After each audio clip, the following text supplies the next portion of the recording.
dragged into the darkness with alien girl. The human did what no one expected. Ethan Carter's boots crunched over the jagged rocks of Zythera's surface. The red sky was heavy with dust, stirred from the asteroid storm that had destroyed the mining colony he had called home for the past 6 months.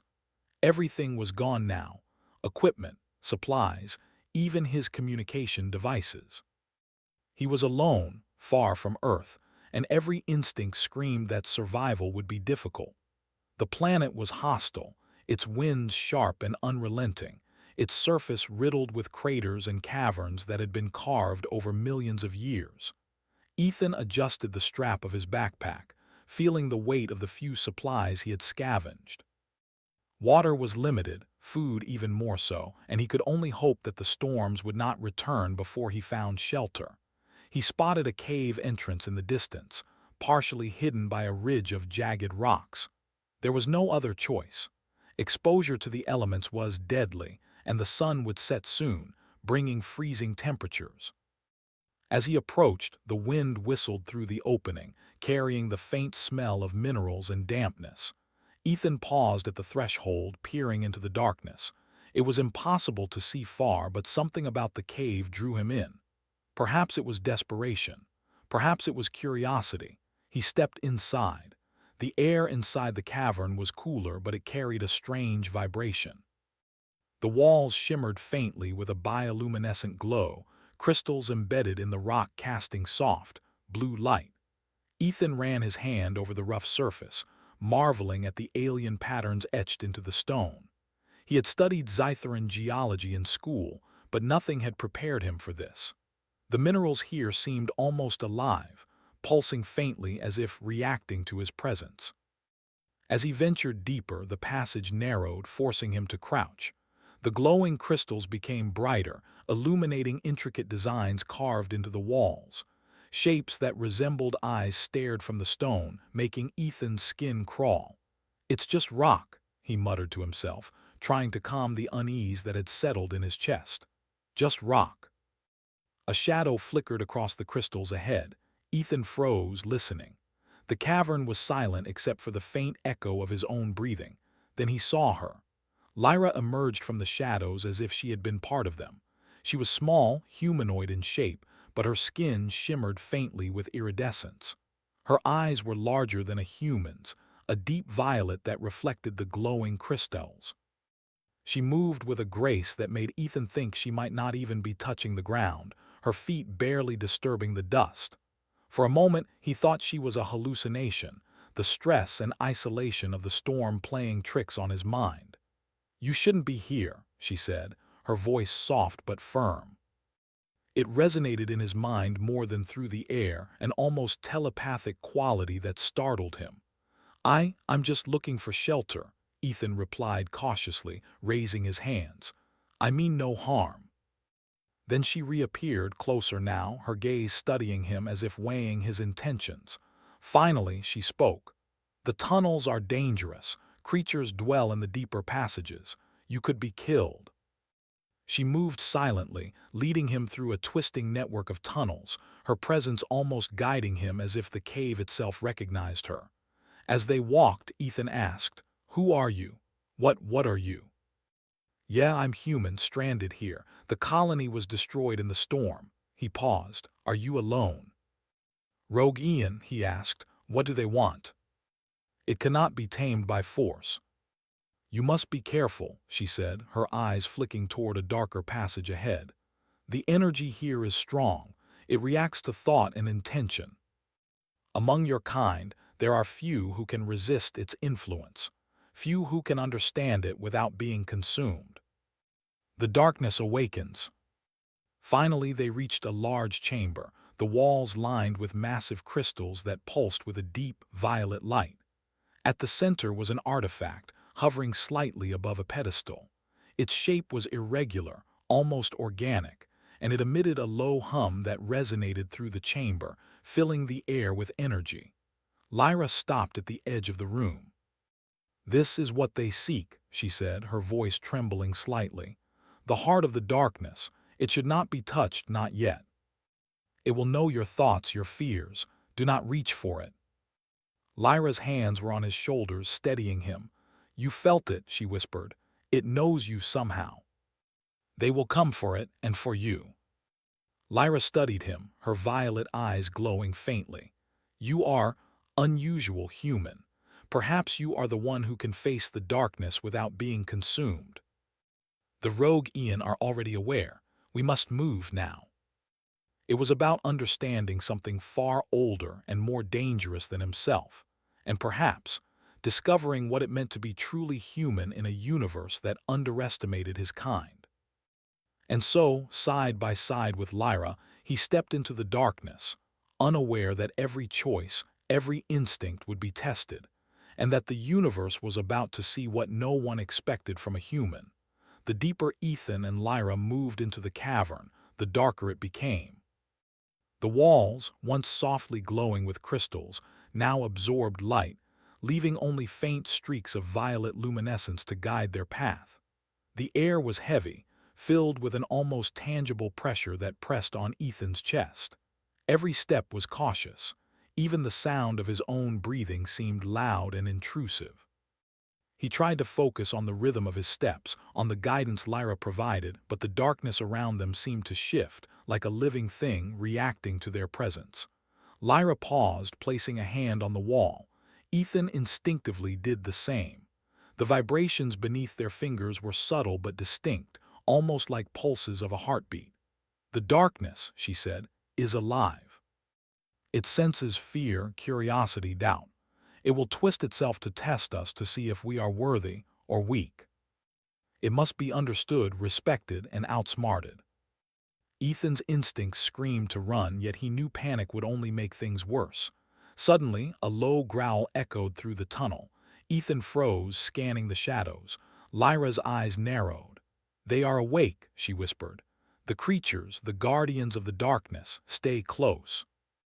They moved silently but deliberately, surrounding the two of them. Ethan's heart pounded. These were not animals as he knew them. Their limbs were long and thin, their faces featureless except for faint glows where eyes might have been. Every movement seemed calculated, as if they were testing, observing, not attacking outright. Lyra placed her hand on Ethan's chest, steadying him. "Do not strike, do not run. Move with awareness, with patience." The creature's clawed appendage scraped the stone where he had stood a moment before, a reminder of how close he had been. Lyra's eyes widened slightly. "You are sensing it," she said quietly. "Humans, your instincts are different from ours. You see patterns where we see chaos." He had survived storms, isolation, and deadly terrain on Zythera, but nothing had tested him like this. Each step forward required calculation, intuition, and courage in equal measure. After what felt like hours of careful navigation, they reached a wider chamber. The darkness here was thicker, almost like a wall of blackness, absorbing light and sound.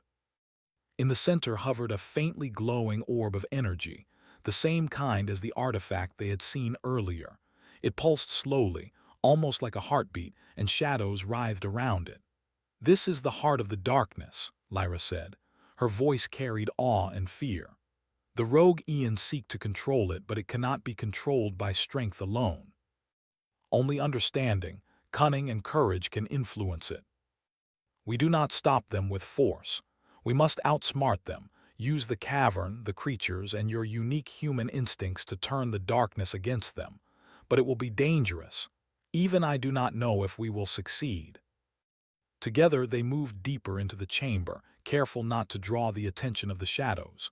Suddenly, a loud crash echoed through the cavern, followed by voices, harsh, alien, and commanding. The rogue Ian had found them. Ethan's pulse quickened. He had never faced aliens like these before, let alone ones capable of manipulating darkness. Yet a strange calm settled over him. Fear was present, but it was tempered by focus.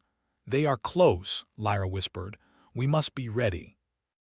If he could use the crystals to manipulate the energy of the darkness, perhaps they could create a barrier or distraction, something the rogue Ian would not anticipate. He whispered his idea to Lyra. "If we trigger the crystals in sequence, we might redirect the energy. It could buy us time, maybe even trap them temporarily. Your human mind, it sees possibilities we often overlook. The rogue Ian entered the chamber, expecting an easy confrontation, only to find the darkness itself turning against them.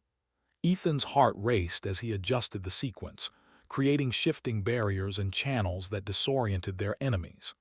The Ian faltered, their movements less confident, their energy attacks misfiring as the cavern's crystals redirected the power. Lyra moved alongside Ethan, her abilities amplifying his manipulations, creating a combination of human ingenuity and Ian skill that neither species alone could achieve. The rogue Ian recovered quickly, their leader stepping forward with a cold, calculating glare. "You cannot hold us, human," he said, his voice echoing through the chamber. "You are insignificant.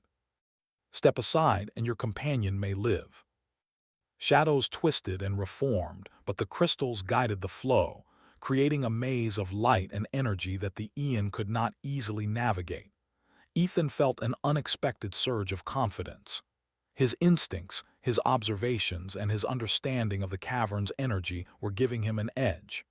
He realized that humans, though physically weaker than the Ian, were unpredictable. That unpredictability was a weapon in itself. The rogue Ian leader growled in frustration, retreating temporarily. "This is not over," he warned. "The darkness will answer to me, and you will regret this, human." "You did it," she said softly. "I have never seen a human navigate the darkness like that. Perhaps there is more potential than we ever imagined." The artifact and the darkness were not yet fully understood, and the universe beyond Zythera was vast and full of unknown dangers. But for the first time since the storm destroyed his colony, Ethan felt hope. Not blind hope, but a confidence rooted in his own abilities, his instincts, and the bond he had formed with Lyra. Together, they had faced the darkness and survived. Together, they might face whatever came next. As they moved further into the cavern, guided by the glowing orb, Ethan realized that survival was no longer just about escaping danger.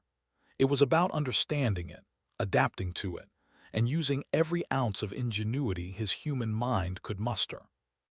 And in that moment, he understood something that no Ian could have predicted. Sometimes, what makes humans extraordinary is not strength or power, but the courage to act, the ability to think differently, and the will to face the unknown without surrender. The darkness stretched before them, vast and alive, but Ethan felt ready. He did not yet know what lay ahead, but one thing was certain. He would not be consumed, and he would not be underestimated. And so, side by side with Lyra, he stepped forward into the heart of the darkness, prepared to face the rogue Ian and the mysteries of the cavern, knowing that every decision, every instinct, and every act of courage could change the course of their lives, and perhaps the fate of Zythera itself. The cavern stretched endlessly before Ethan and Lyra, a twisting maze of shadows, pulsing crystals, and shifting rock. The darkness was no longer just a backdrop. It seemed aware of their presence, curling around them like a living tide. Every instinct in Ethan screamed caution, yet he felt a growing confidence. He had survived storms, isolation, and the creatures of the cavern, and now he realized he had an edge the rogue Ian could not predict: his mind. Humans were unpredictable. That unpredictability was a weapon. Lyra moved beside him, her violet eyes glowing faintly as she touched the walls, guiding their path. "The rogue Ian are clever," she said quietly. "They will anticipate every move we make. We must anticipate their anticipation. Use the cavern, the darkness, everything." If he could manipulate the cavern's crystals and the energy from the artifact in a precise sequence, he might not only defend themselves but also turn the darkness against the rogue Ian. Lyra watched him carefully as he began to work, touching crystals, studying their alignment, and observing the faint energy pulses that ran through them. "You are remarkable," she murmured. "No human has ever interacted with the darkness like this." Their leader, taller and more imposing than the others, stepped forward with a commanding presence. "Human," he said, his voice echoing unnaturally through the chamber. "You meddle with forces beyond your understanding. Step aside or face destruction." The crystals, the flowing energy, the darkness itself, it was all part of a system, and he had already begun to understand its rhythm. A plan formed in his mind, one that no Ian could predict because it relied on human intuition, creativity, and courage. "You underestimate us," Ethan said steadily. "Not just me, but humans. We think differently. We see possibilities you ignore." Shadows writhed and twisted, responding to the pulses, but Ethan adjusted quickly, redirecting the energy to form barriers and illusions.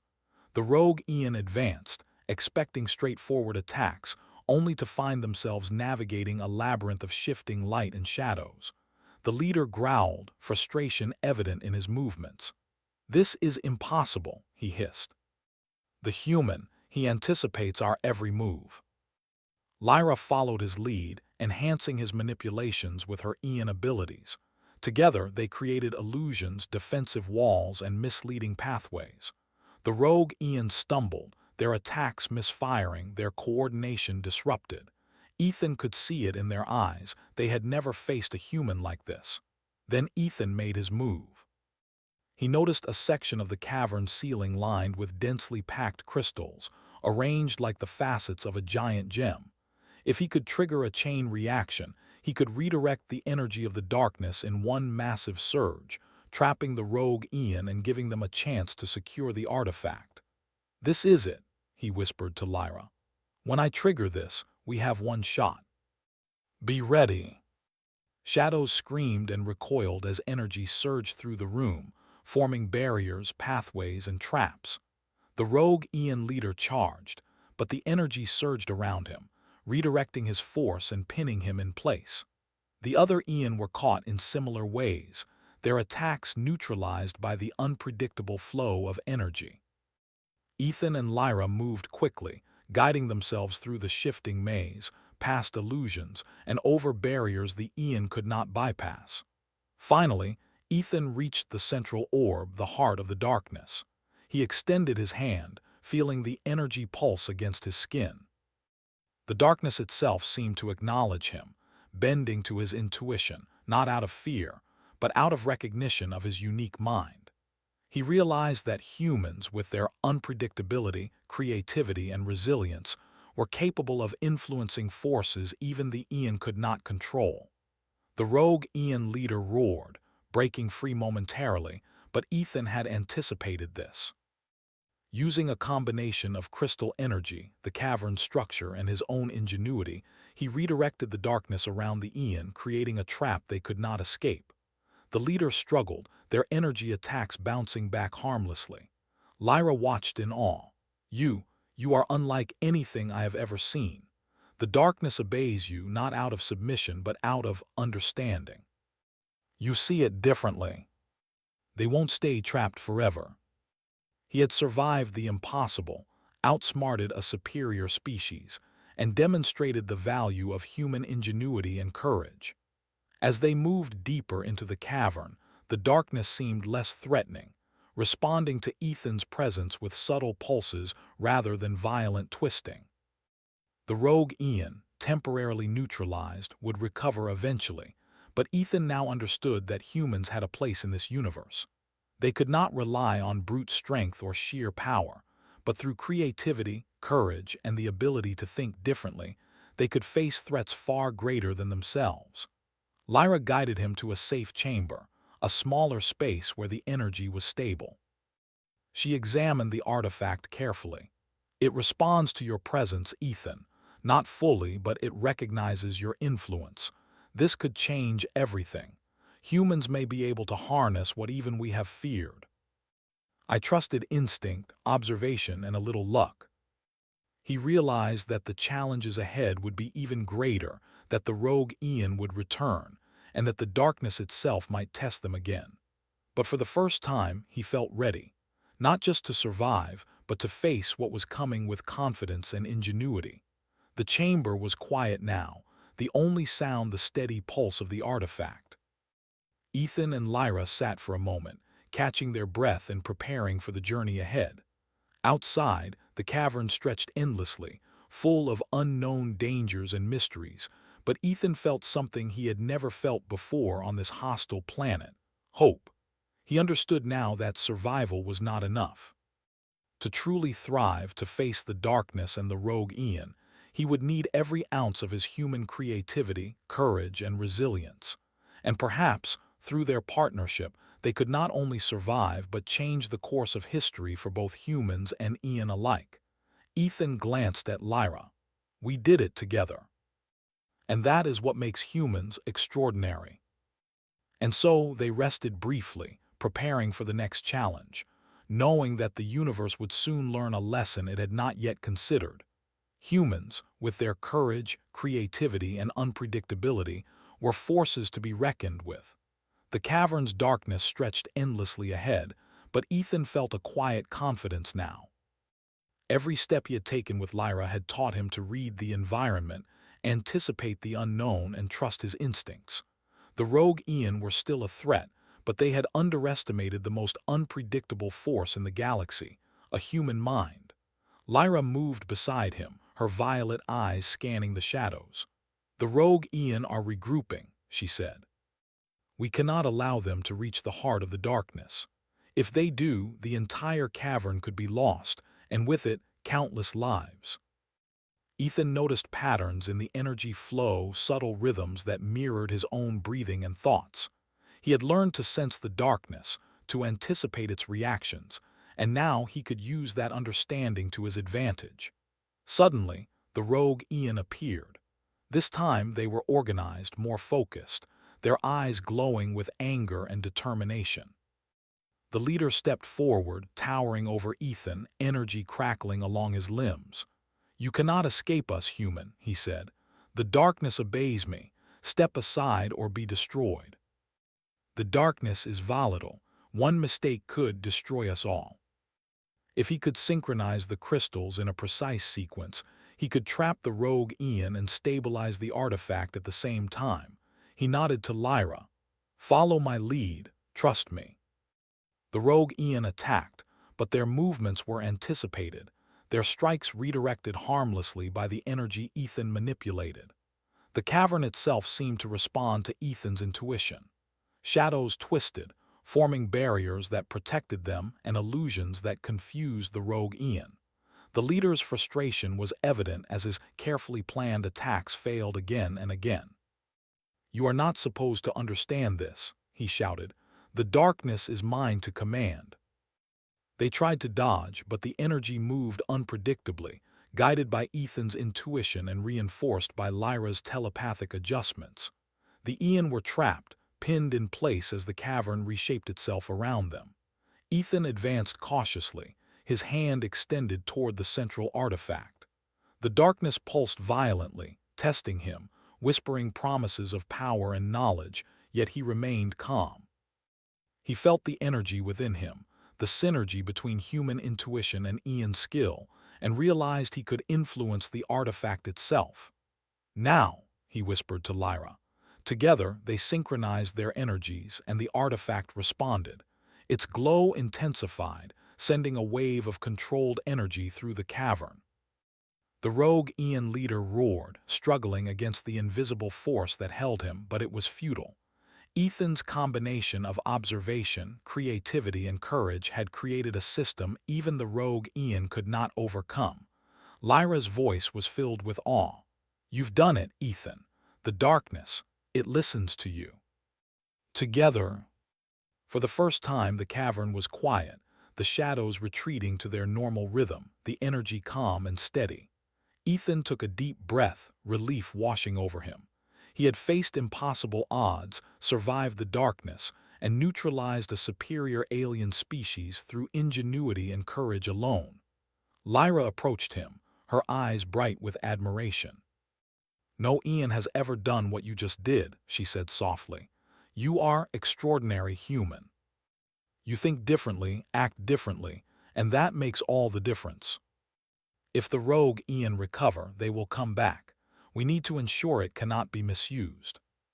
Slowly, the artifact's glow softened. a steady pulse replacing the chaotic energy that had threatened to consume everything. Ethan placed his hand gently on the artifact, feeling its power resonate with his own instincts. He realized that humans, despite their physical limitations, had a unique strength, the ability to adapt, to improvise, and to think in ways that even the Ian could not anticipate. Outside, the cavern was still, the threat of the rogue Ian temporarily neutralized.